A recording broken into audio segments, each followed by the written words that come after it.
Hello and welcome to Book Circle.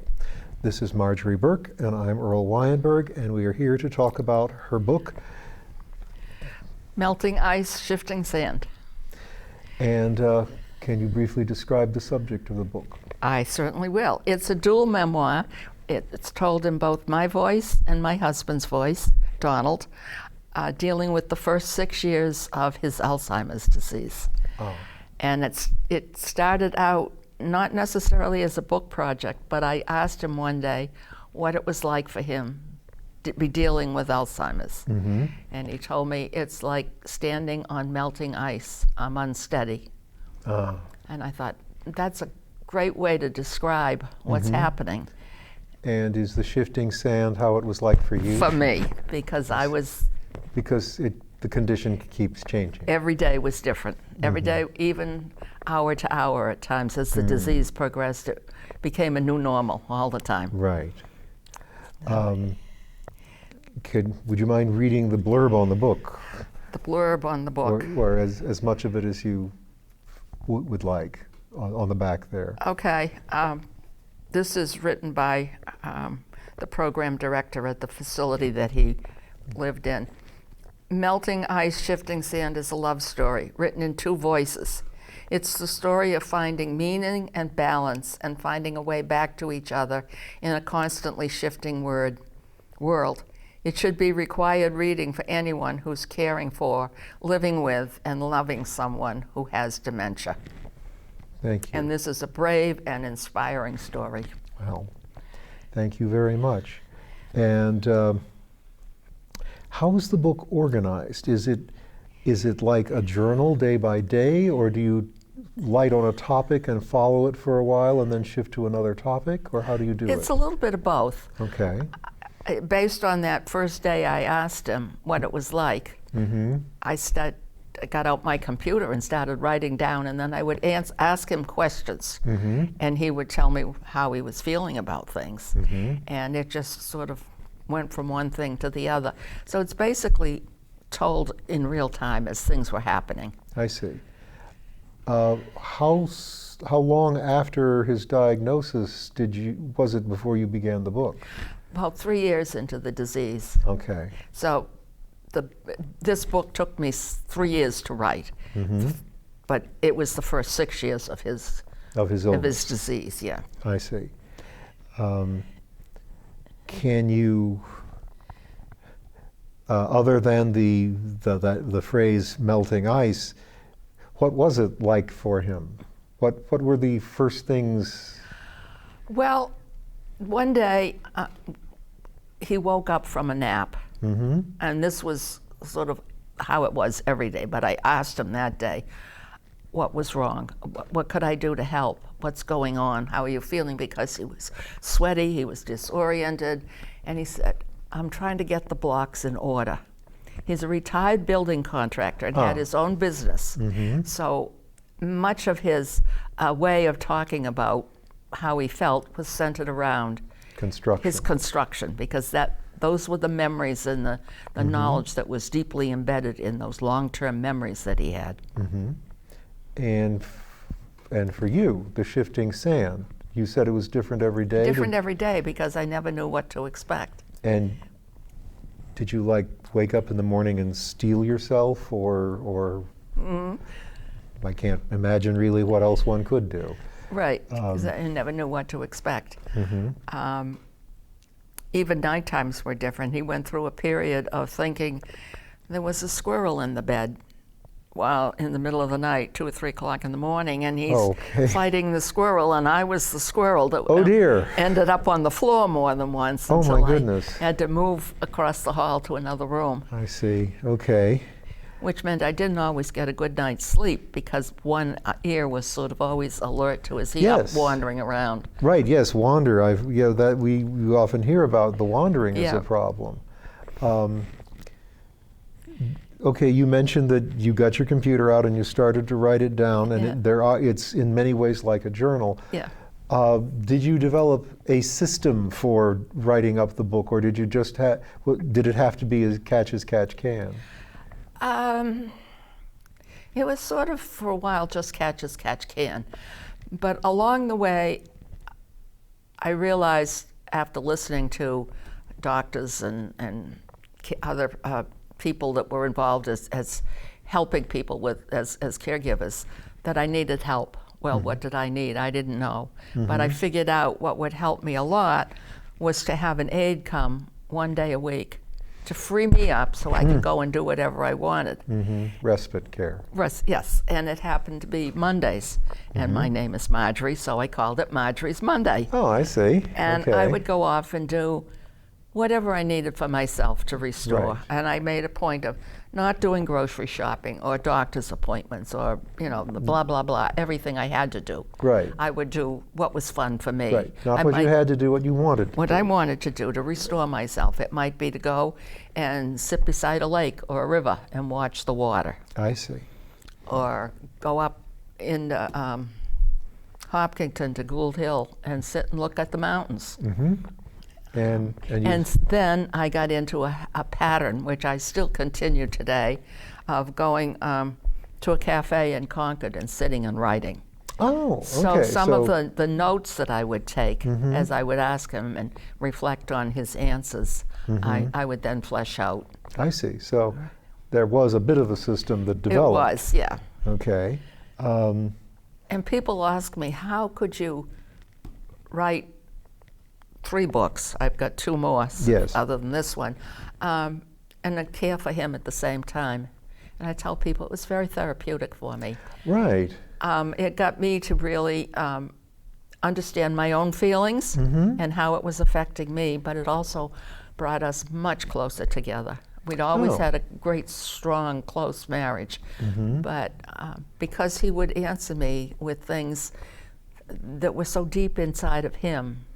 And I assume he knew, at least for a long time, he knew that you were writing this up. Yeah. Did he know that you were planning on publishing it as a book?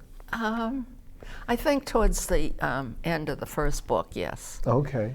So, and I intentionally concluded it when I had to place him in a care facility. Right. Because he was no longer able to actively participate in book. this book. In the next book, it was 2 years of him in a care facility where he's still very much present, but he's not actively. It's me observing what's going on. I see.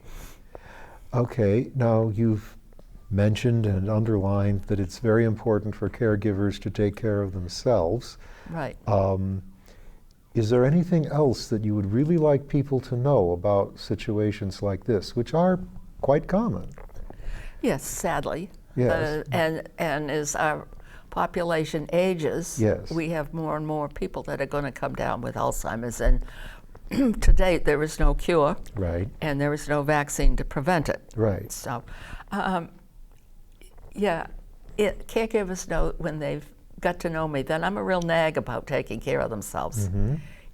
It's like what the flight attendant says on the airplane. If that oxygen mask comes down, put it on you first, Right. and then help the other person. Right. If Because you're you not can't able, help them if that's you're right. out. Yeah. So I discovered that the Concord Regional VNA visiting nurses had a program called Powerful Tools for Caregivers, which was, I think, a 6-week program of learning how to deal with, how to communicate with your loved one, how to set goals for yourself, and just sort of filling a toolbox with tips on how to handle it. And out of that program, several of us looked at each other when it was over and said, well, what's next? So we formed a support group, which is still going on and meets twice a month. The membership has changed as people's lives have changed. Right. But it's a wonderful way for caregivers to be with other caregivers. And they can tell you something that has happened that to anybody else would sound just absolutely horrible.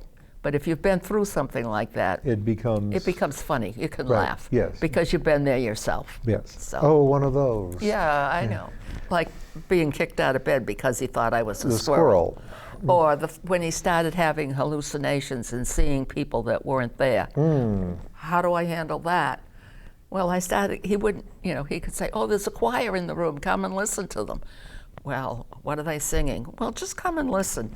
And so for my own sanity, I started giving them names. Oh, and I I'd see. wonder to myself, now who is that? Is that Clem, Clyde, Claude, Chloe, Charlotte? I mean, you're going to cry anyhow, so you might as well try to make the best of it. I see. Okay. And the other thing that I discovered that I found very helpful, I know other caregivers too, are memory cafes.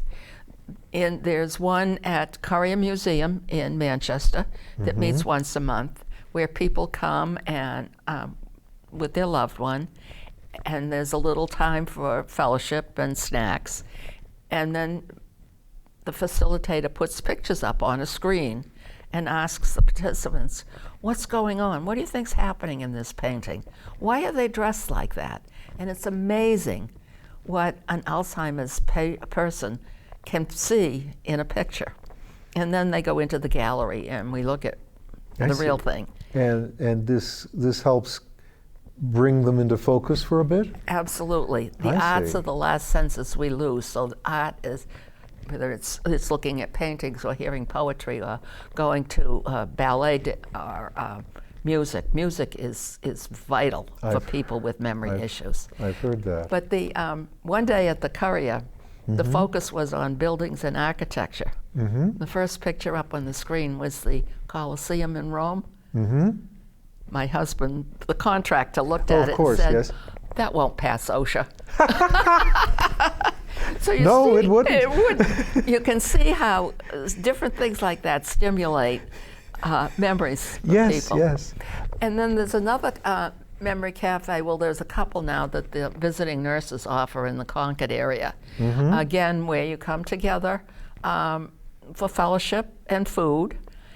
And then they divide the group into two. And the people with memory issues go off for their own program, which could be a hands-on tactile thing. It could be music therapy or dog therapy or building birdhouses or things like that, while the caregivers have their own program. And they could have a speaker come in and talk about the importance for legal help and making sure your finances are in order and to protect you. So it's like a continuation of the VNA service. Right, there. and the VNA is one of the co-sponsors. Oh, I see. Okay. So the last meeting that we had, I still go mainly to be supportive of my friends who were still there caregiving. Was just called a cafe chat, where any caregiver that had an issue they were dealing with could bring it up, and the rest of us would say, well, have you thought of this or have you thought of that? So it's really important for caregivers to be with other caregivers. I see. For support. Now, you mentioned, it's a memory cafe, and I know that people with memory issues will often live in a memory unit. Yeah. What makes it a memory unit? How does it help their memories? I don't know that. Well, all the residents have memory issues. Yes. Some of it has to do with the activities that they have for them. Again, where Donald was at Granite Ledges in Concord, they had therapy dogs that would come in, therapy donkeys that would come right into the building. Right.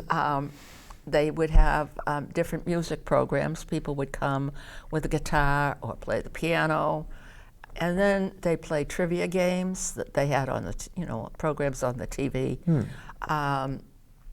Bowling with plastic balls in a small area. Toss the ball back and forth, and they would do chair exercises, things to keep them engaged. It's very important for people with memory issues not to be isolated. I see. So if they're still at home, it's important to get them out or have people come in so that they're engaged.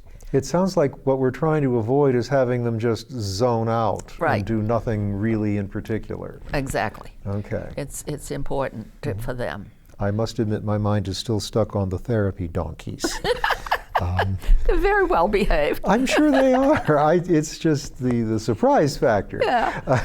Well, one day Donald absolutely refused to get up out of bed to go in the other room and see them. So one of the handlers just marched Brought the the donkey down into the room right up to his bed. Good. Well, would you please read us an excerpt, Sure. maybe with a bit of context? This one is called The Gas Pump Incident, Okay. and it's in my voice. Some D's entered my life recently and seemed worthy of pursuing, when two of them came out in one sentence after a rather difficult incident with a gas pump.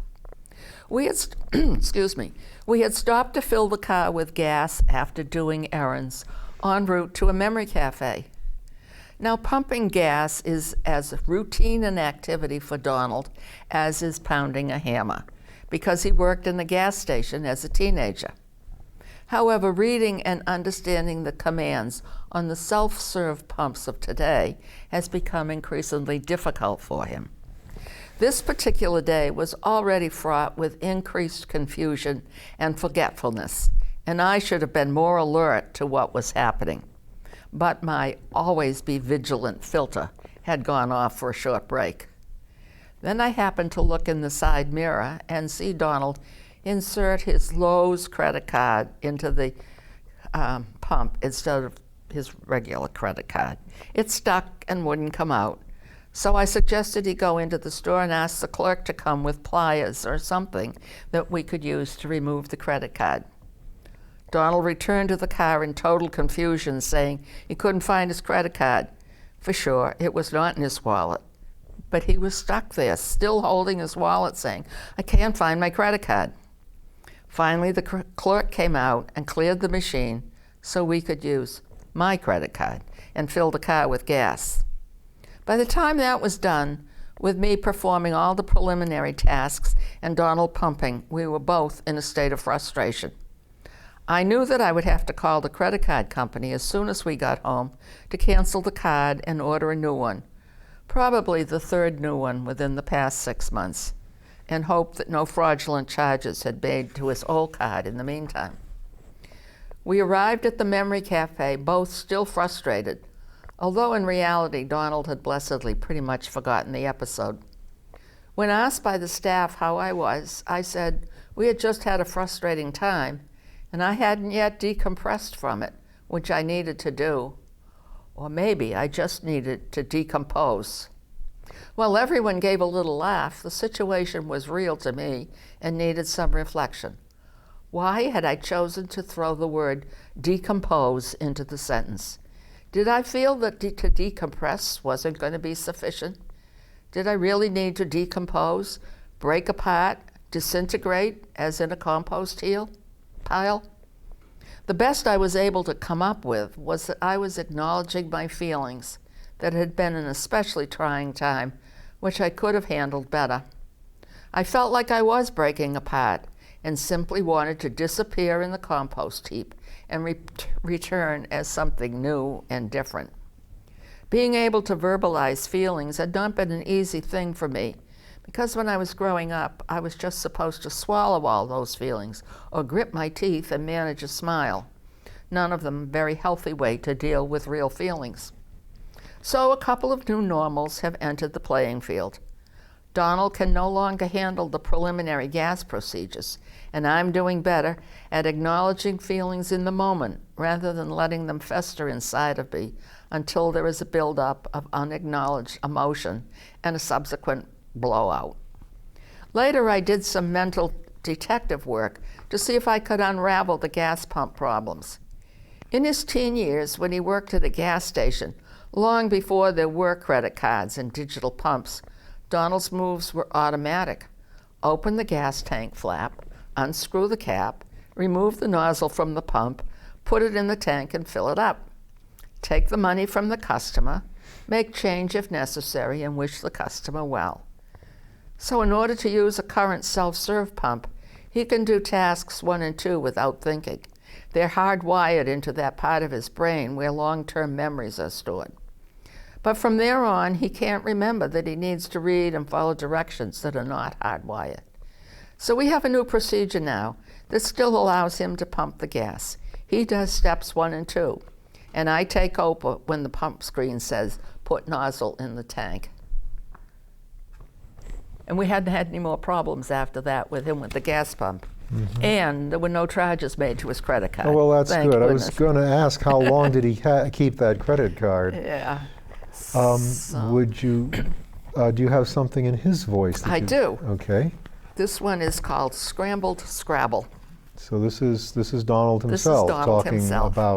about it. I've never been a very good speller, but I sure did like to play Scrabble. That is until the hard drive didn't work anymore. He called his brain The his hard drive. I Yeah. see. So while verbal skills, or my lack thereof now, aren't the same as spelling, there does seem to be some connection in why there are lots of times when I just don't compute what is being said. Instead of misspelling words, I misunderstand what is being said, or I can't seem to say what my head knows it wants to say. The words come out all scrambled, and I'm asked to repeat what I was trying to say. Sometimes that's very difficult, as I might have already forgotten what I was trying to say. This frustrates not only me, but the person I was talking to, especially Marge. People who don't know me or about my disease often give me a puzzled look when I'm trying to say something. Like Marge wrote in one of her chapters about having a card ready to hand to someone explaining that I have Alzheimer's disease and mean no harm. Maybe I should also have a card that says something like, "I'm sorry, I have Alzheimer's and I don't often make sense when I speak or don't understand what you are saying to me. Please try again."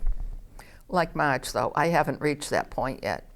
I sure wish the scrambled mess in my brain would unscramble so I could think about and speak more clearly, and maybe even be able to play Scrabble again, or cribbage, another pastime I really enjoyed. Of course, my hearing problems don't help the situation either. Background noise is very distracting and often makes understanding what is being said just about impossible. To compensate, I just turn the aids off, which only serves to isolate me more. Numbers don't make much sense to me anymore either. No longer can I figure out the calculation for a set of stairs, something I took great pride in my ability to do when I was in business. I'd be a very poor estimator of construction jobs now, since so many of the mathematical functions in my brain have just gone someplace else. If we got the job based on my estimate that was too low, we'd no doubt lose our shirts on the job, or not get the job at all if I bid too high. I'd like to be able to do jigsaw puzzles again, another pastime enjoyed. But I think my essential tremor, he had a tremor in his hand, might make it difficult for me to put a puzzle piece in place, even if I figured out where the piece went. So that gives you a little insight into. Did he, well, I think it's unlikely that he typed that himself. No. Did he dictate that to you? He would talk to me about Okay. it, and then I would write it up and then read it back to him. Now, is this what you wanted to say? And Right. yes, so I he see. approved of everything Okay, yes. that's in his voice here. Okay. Well, thank you very much. That's been extremely interesting. And I think I thank you even more for what you had to say about how to cope with the situation for the caregivers, the support they need to reach out for. They definitely need a lot of care. Yeah. Well, and there are the two other books. There are. The second one is called Pilgrimage on Ice and Sand. Oh. It chronicles 2 years of him living in a facility in Concord, and how caregiving changed for me. I was still a caregiver, but in a different way. Right. And then the third book, which I hope will be out this summer, is called Beyond Ice and Sand. And it's the end of the trilogy, and it's the last 9 months of his life, hospice house and his death, and then me looking at me and trying to figure out who I am now after 9 years of a caregiver. Yeah, that's really would consume all your attention. But Well- as I said earlier, it's very therapeutic. Yes, I can see that too, that Yeah. it gives you not only the distance to figure the situation out, but simply the distance to, in a way, escape the situation for a little. Yeah. Well, thank you again very much. Well, thank you and for having me. It was a pleasure, and maybe we'll do this again. Well, that would be lovely. Thank you. Mhm.